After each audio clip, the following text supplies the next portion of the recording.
23 اگست سے مانسون کے ایک اور اسپیل کی پیش گوئی۔ محکمہ موسمیات کے مطابق اسلام آباد سمیت خیبر پختونخوا، پنجاب، سندھ اور بلوچستان میں 23 سے 26 اگست تک بارش کا امکان ہے۔ بارشوں کے باعث نشیبی علاقے زیر آب آنے کا خدشہ ہے۔ اربن فلڈنگ اور لینڈ سلائیڈنگ کا خدشہ بھی ظاہر کیا گیا۔ 27 سے 29 اگست تک بھی پنجاب، خیبر پختونخوا، کشمیر، جنوبی بلتستان میں بارشوں کی پیش گوئی۔ محکمہ موسمیات نے متعلقہ اداروں کو ہائی الرٹ رہنے کی ہدایت جاری کر دی۔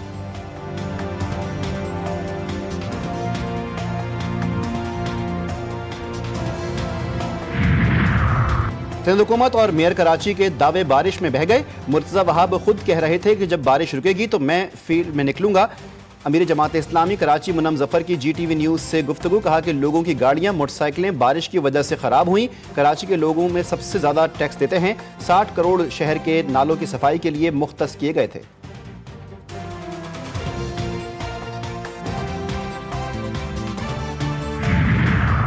اور وزیر ریلوے حنیف عباسی کے امریکی ناظم الامور سے ملاقات، پاک امریکہ تعلقات کے فروغ اور ریلوے کے شعبے میں باہمی تعاون پر گفتگو۔ وزیر ریلوے کا کہنا ہے کہ ریلوے میں سرمایہ کاری ملک کی ترقی کی کنجی ہے۔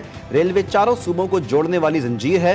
امریکی ناظم الامور نیتھلی اے بیکر نے کہا کہ امریکہ ریلوے کے جدید منصوبوں میں تعاون کے لیے پرعزم ہے۔ 3 دن ہو گئے بارش کے دوران گئی بجلی واپس آئی۔ کراچی کے کئی علاقوں میں اب تک بجلی بحال نہ ہو سکی کہ الیکٹرک کے 240 فیڈرز تاحال بند۔ گلشن اقبال، گلستان جوہر، نارتھ ناظم آباد، ملیر میں بجلی بند۔ کورنگی، اورنگی ٹاؤن، لیاقت آباد، سرجانی ٹاؤن کی بجلی بھی بحال نہ ہوئی۔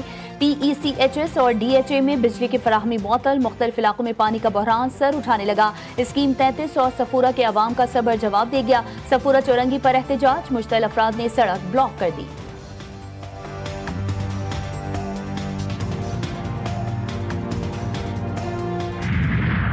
بانی پی ٹے کو سپریم کورٹ سے بڑا ریلیف مل گیا۔ 9 مئی کے 8 مقدمات میں بانی پی ٹے کی ضمانت منظور۔ سپریم کورٹ نے لاہور ہائی کورٹ کا فیصلہ کالعدم قرار دے دیا۔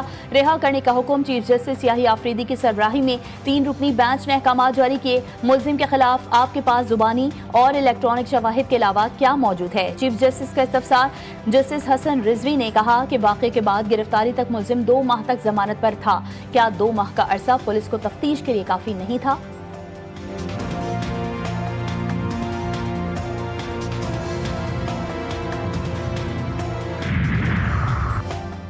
ضمانت ملنے کا مطلب بریت نہیں۔ پی ٹی آئی کے کئی رہنماؤں کو ضمانت پر ہونے کے باوجود سزا ہوئی۔ قوم جانتی ہے کہ 9 مئی کے واقعات کی باقاعدہ منصوبہ بندی ہوئی۔ وفاقی وزیر اطلاعات و نشریات عطا اللہ تارڑ نے کہا کہ بانی P T I 190 million pound کے میگا کرپشن کیس میں ملوث ہیں۔ بانی پی ٹی آئی کو شواہد کی بنیاد پر شفاف ٹرائل کے ذریعے 14 سال قید کی سزا سنائی گئی ہے۔ ان لوگوں نے حساب دینے کے بجائے اسلامی ٹچ اور مذہب کارڈ استعمال کیا۔ دیکھیں، آج جو بیلیں ہوئی ہیں عمران خان صاحب کی 9 مئی کے کیسوں میں، یہ آخری کیس تھے جن میں خان صاحب کی بیل ہونا باقی تھی۔ اب اس کے بعد صرف ایک کیس رہ گیا ہے القادر ٹرسٹ یونیورسٹی کا، جس کو کہتے ہیں۔ لیکن 9 مئی کا جو پورا بیانیہ تھا، آج وہ کھل کر قوم کے سامنے آ گیا۔ یہ کیا بیانیہ؟ تحریک انصاف نے سپریم کورٹ کے فیصلے کو خوشائند قرار دے دیا۔ سلمان اکرم راجہ نے کہا عدالتی فیصلے سے کیسز بے بنیاد ثابت ہوئے۔ بانی پی ٹی آئی کے خلاف صرف القادر ٹرسٹ کا کیس باقی ہے۔ امید ہے بانی P T I Qadir case سے بھی بری ہوں گے۔ علی امین گنڈاپور بولے بانی پی ٹی آئی کی عدالت سے ضمانت آئینی اور قانونی فیصلہ ہے۔ ضمانت نے ثابت کر دیا کہ بانی پی ٹی آئی بے گناہ ہیں۔